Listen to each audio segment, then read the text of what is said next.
Hey, what's up, everybody? Welcome back to another episode of 10WT Friday, where every single week we teach you how to form the healthy habits that will transform your body and your life. At the 10-Week Transformation, we teach you a 5-step framework. 1, it starts with building your why behind your fitness. Then we help you set your success indicator, which is what you want to accomplish and by when.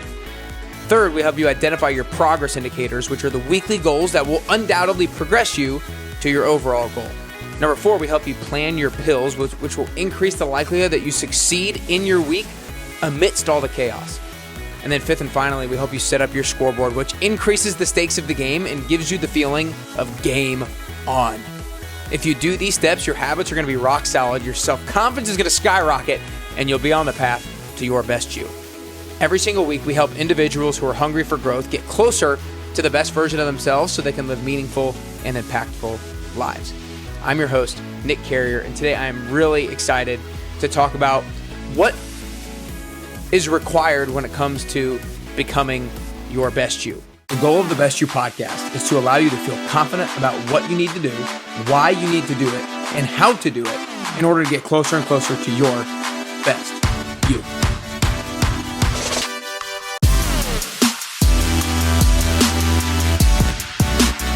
I'm really excited because this episode is super foundational in our philosophy and getting closer to the best version of ourselves.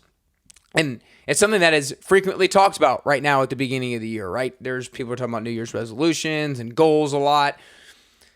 And all of us have probably a little bit of a different relationship with New Year's resolution and goals. Some of us love that kind of stuff like me. Some of us just roll our eyes at that stuff. And I really believe that if you roll your eyes at that stuff, it's probably not because it's probably because you just haven't been taught about the best way to go about it. But regardless, a lot of people are just excited at the beginning of the year. We feel rejuvenated, a new year, we have a fresh beginning, and so we're ready to go. We're ready to make some changes. Whether or not we have resolutions or goals, we feel like things are good because they're new. And one of the things that helps me when things are new and I want to set a goal is I want to as much stakes as humanly possible on my goal. And one of the things that I do to create stakes for myself is I tell other people what my goals are. And last week's episode, I told everybody about my brand new fitness goal of increasing my barbell back squat, my bench press, and my 5K run. And for me, I love the sense of increased stakes, of increased importance. And one of the things I played football growing up, and I would have loved to play college football on a big stage, but I just was never all that big, never super, super fast. I was pretty strong, pretty fast, but I was 5'9", 165 in high school, so I was never going to be able to play at a big school and have the big stage under the lights and everything like I wanted to, so I had to settle for being that guy who just tried way too hard during intramurals in college. And so I love the sense of increased stakes with our goals. Now, I'm not telling you today that you have to go tell everybody else what your goals are. That's not what I'm saying. But I think it's really important to at least have something specified on how you want to improve at the beginning of the year, because we all have to decide to prioritize our health. Our health is absolutely critical. And one of the things about setting a goal with our health is often a lot of us know what to do, but we just don't actually do it. That's probably what I hear from more than anybody of the hundreds of people that I've coached in the 10-Week Transformation. People are like, I kind of know what I need to do. I kind of know what I should be doing eating-wise. I kind of know that I need to be working out 4 or 5 times a week, some strength training, some cardio, but I kind of can't hold myself accountable to do it. And right now we're pretty motivated at the beginning of the year, but then in January, MLK Day rolls around, and then Valentine's Day rolls around and we have the excuse of, it was just Valentine's Day, so I had to eat the chocolate. I had to go out with my significant other, and we had a big meal, and then that was on a Friday, and so we just blew it out the rest of the weekend, and then March rolls around, and it's St. Patty's Day, and so we have to drink beer, and we have to have Irish whiskey for St. Patty's Day, and then I kind of felt like crap until Wednesday, and then I went and worked out, and then people make the excuse of April Fool's Day, and they make the excuse of tax day. I mean, some people legitimately make excuses like there's an award for finding them. And that cannot be us here at the beginning of the year. It's super critical because, look, if we make those excuses, like oftentimes we've made them in the past, then we're going to lack energy with our health. I mean, our health is going to go bad. We're not going to hit our goals. So we're going to just lack energy and we're going to feel a little bit bloated and our clothes aren't going to fit the same way. And if we lack energy, then we're not going to show up to work like we have the ability to show up, and we might not get that promotion that we want to get. And if we don't get that promotion we're not going to make more money. We're not going to feel comfortable with the mortgage payment, the car payment. We're not going to feel comfortable supporting the kids. And if you lack energy and you don't have a significant other, then you're going to lack confidence approaching somebody else that you might be interested in. If you don't approach somebody else that you might be interested in, you might be single for the rest of your life and you might not actually ever find that person who's meant for you. So we have to prioritize our health for so many different reasons. It is such a quantifiable problem in the other areas of our life. I really believe that it's the catalyst for premier performance in the other areas of our life. So don't let the lack of execution with your fitness goals destroy your self-confidence, because that's really one of the biggest things that I realize is if we don't execute on our health and fitness goals that we lay out for ourselves, then we lack confidence. And one of the things that I realized though is, there's a lot of people out there who don't have confidence, but they're really rich or they're really famous or they're really healthy. But what I realize is that results don't create confidence. Results don't create confidence. Your identity builds your confidence. And your identity is not built from your results. Your identity is built by following through with the promises that you make to yourself. One of my favorite client stories of all time is one of my really good friends. And it's been years ago now. It was about 4 years ago where he did my very first, it was 2 years ago, 2 years ago now, where he did my very first 10-week program that I created.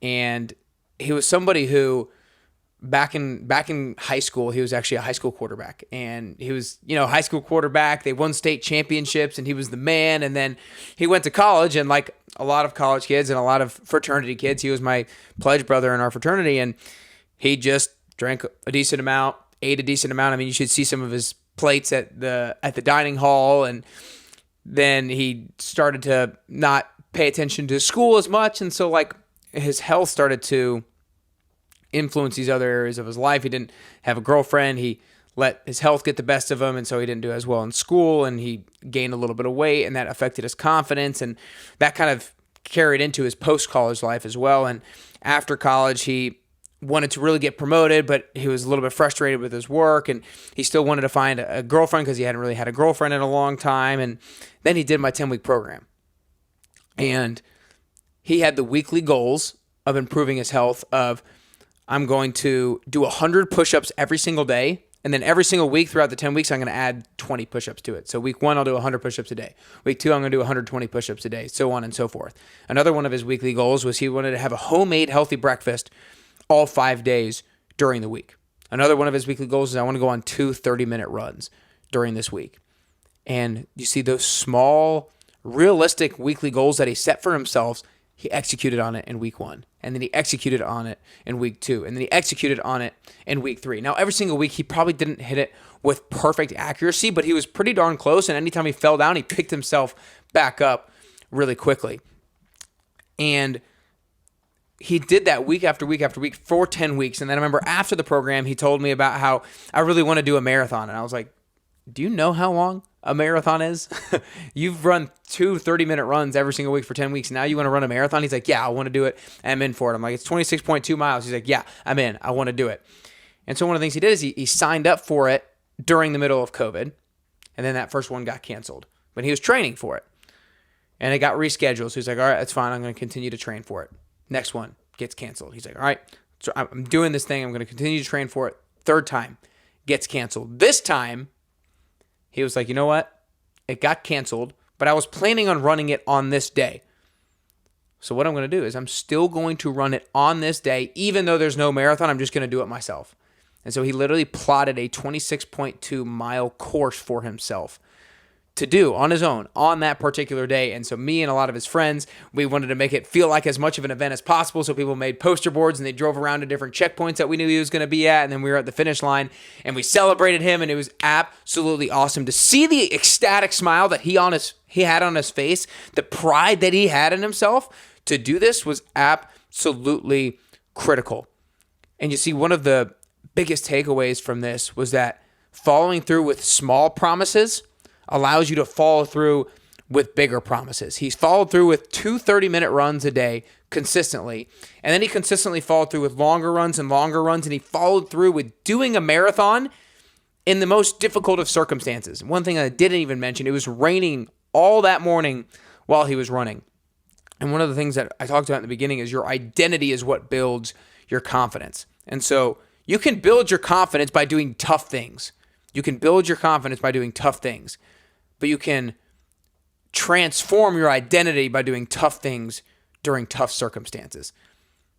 You can build confidence by doing tough things, but if you do tough things in tough circumstances, you can transform your identity. I can't tell you how proud I am of this friend for all that he's accomplished and all that he's done to transform himself into the person that he is today. And he's got some great results and some great outcomes, but that's not what provides him with confidence. What provides him with more confidence is he's the type of person who now follows through with the promises that he makes to himself. He's the type of person that prioritizes his health. He's the type of person that prioritizes his fitness. And now he's got a girlfriend the last couple of years, and it's been awesome to see how good they are together. He is now actually planning on doing a triathlon at some point this year. I mean, like, this kid went from being that overweight college kid who didn't care how much he ate, didn't care how much he drank, to now he's doing a triathlon 5 years later. And I mean, unbelievable transformation, but it started one step at a time. It started small. It started with the small promise that he just gradually increased the level of promise as he went month after month and year after year.